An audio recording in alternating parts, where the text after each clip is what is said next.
Hey everybody, how's it going? It's Brian coming at you with another video. Today I want to show you a demonstration of something I put together here. This is kind of a takeoff on video that Jason Donnelly, aka DJ Puzzle, did, where he was using Perforator as a sidechain pumping effect instead of a gating effect. And I tinkered with it and played with his, and then I kind of got a little creative and ended up somewhere else with my own. So today I'm going to show you that, along with a couple of other things that I've done in this mix. So what we have here is AUM, A-U-M, and it is an audio hosting app that allows you to put your synthesizers, drum machines, all your effects and everything into one unit and use it as like a master control. I did a video probably about a year ago with this, and it's a little more, it's not quite as in-depth as this, and I've actually found out there's a lot more you can do with this app. Anyway, let's get started. So what I've got going on here is just a simple bass, drum, and kind of a pad mix going on here. And I'm using Bram Bos's Rosetta Suite for sequencing. So I've got the XOX and the bass line and cells controlling these different synths here. For instance, I've got Roostmaker as the drum machine, I have Troublemaker as the bass, and Cauldron from Yonek as my ambient pad. I also have some various effects going on from different app makers and stuff. But let's take a listen real quick and you can hear what's going on. First, I got to note, you're going to only hear what's going on in the left speaker and my talking in the right, because I only have two inputs on my camera. I haven't figured out how to do this unless I put in extra audio. But anyway, let's move on. Okay, and this sounds okay as it is, kind of static, not a whole lot going on. Now what I've done is I put an audio send, or an effects send bus on my drums, and that's bus A, and then I've added a host of effects here to create some texture. So the chain I have is, I have Blam Soft's 0 reverb, got it set to 100 mix and full reverb, so you've got this real washy sound. And then I followed it up with Perforator, set up with my own groove, and this is kind of where I ended up, and it looks completely different from Jason's pumping effect because I got to tinkering. I will put a description, or a link in the description of Jason's video, and hopefully I can get a card to appear in the top right hand corner of this video, and you can go check out what he did.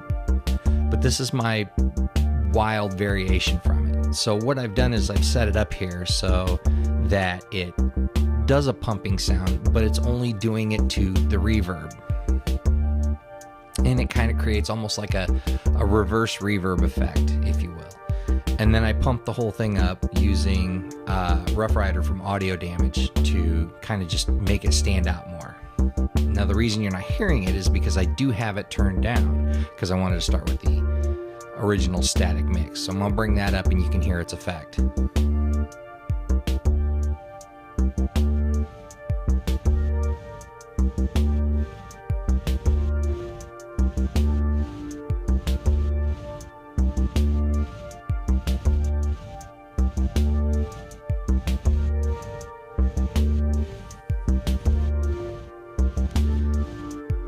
One of the interesting things that I like about this is it adds another dimension to the groove of the drums, if you will. It's almost like noise that's been modulated with an LFO, but it's in time with the beat.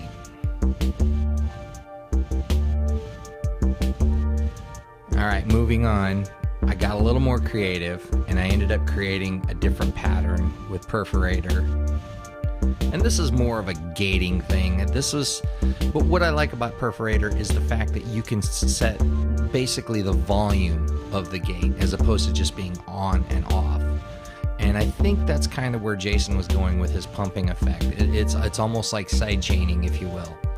And I think that whole thing got started because I had asked in the iPad musicians group on Facebook, you know, what do you do for a pumping effect using something like AUM? And Jason did a variation on that with his pumping video with Perforator. Well, this is what I ended up coming up with today, as a matter of fact. And it's, again, something to give the pad a little more texture and get it to groove with the beat. And this is pretty straightforward, so I'll pull it up so you can hear it.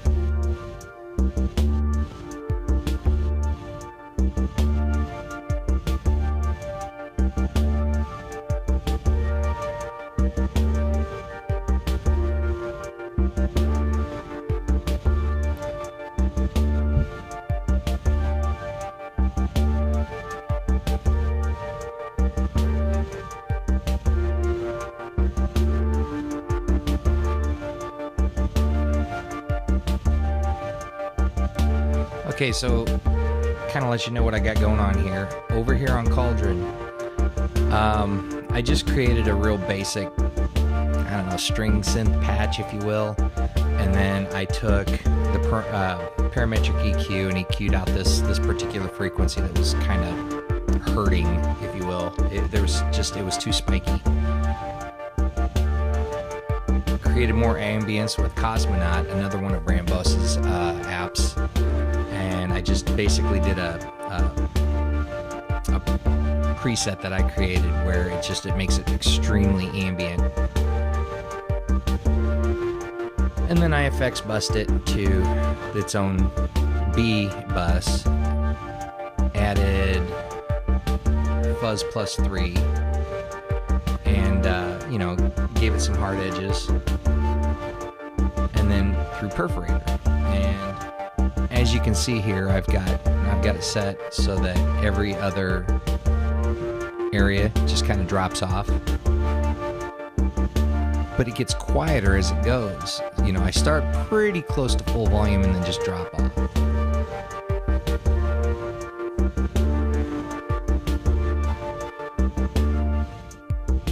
You take that out.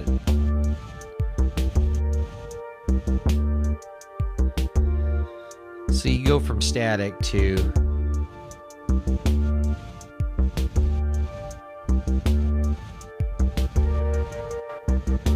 something with a little more texture. And you can keep going and going and adding things if you want to, as long as your iPad can handle it.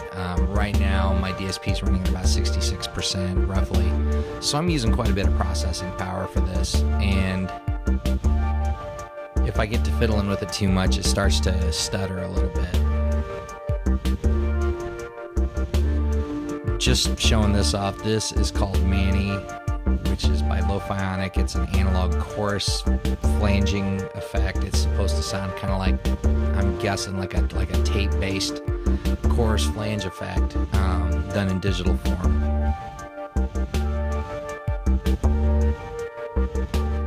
And I used it to fatten up the bass line a little bit.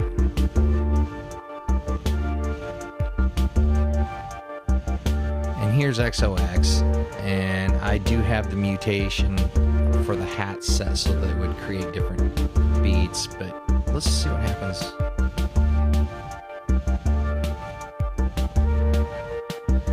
Did something with the snare.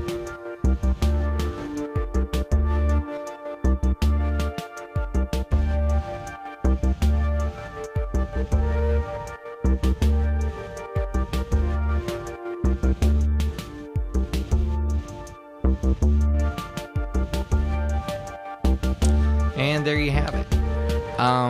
If you have any questions, leave them in the comments. I will try and answer them the best I can.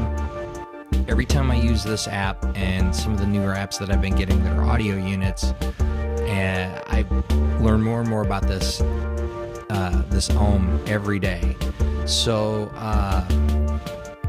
I've got another video I'm planning to do here soon, and it is going to be something based off of a different app, and I'm going to see what I can do with it, and using some of these techniques that I've done to create more interesting and textural sounding rhythm loops and so on. So yeah, thanks for watching. And for anybody who's curious or interested, if you notice I haven't been making very many videos lately, and there have been a couple of things that have been going on in the background, but the biggest one is, you know, I have a regular day job that I don't YouTube full-time. I wish I could, but I don't. And my regular full-time job has seen me spending more time at work than I do at home, so I really haven't had a whole lot of time to make videos, but I'm hoping that pretty soon I can create a few more and put them out there. To the new subscribers that have come along since for the last couple of months, thank you so much for subscribing. Help spread the word, help me get my subscriber count up, and hopefully I can make more videos and teach a few things. Maybe I'll do some performances, whatever. It's all as time allows. So thanks for sticking around, and we'll see you at the next video.